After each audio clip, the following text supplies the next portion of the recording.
ভাই একটা যোগ শুনবি? হুনা কি যোগ হুনাবি? মনে কর একটা প্লেনে 503টা ইট নিয়ে গেছে, ওন থেকে একটা ফালাই দিলি কয়টা থাকবো ক দেখি। কে 502টা থাকবো? বা ভাই ভালোই তো, তোর বুদ্ধি আছে, তাহলে কত দেখি। একটা ফ্রিজ আস্ত হাতে কিভাবে রাখবি? যা, এটা কোনদিন সম্ভব? আরে সম্ভব, বিশাল বড় একটা ফ্রিজ নিবি, দরজাটা খুলবি, হাতিটা ফ্রিজের ভিতরে দিয়া দরজাটা বন্ধ করে দিবি।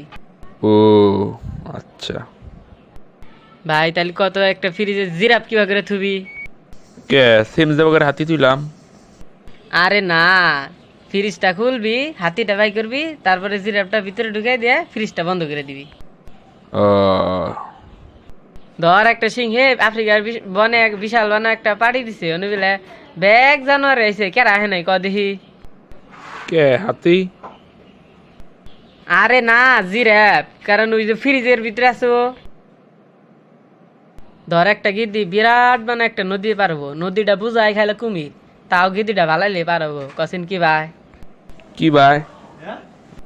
আরে হাতুর বাইরে, কারণ কুমির তো সব পাড়ি খাইবার গেছে। ও তারপরে ওই গিদ্দিটা নদীর অর্ধেখানি যায় মরে গেছে গা, কসিন কি ভাই? কি ভাই? কে ওই যে প্লেন থেকে যে ইটটা পড়লো, ইটটা দেয় গিদ্দিটার মাথার উপরে পড়ছে। হেৎ,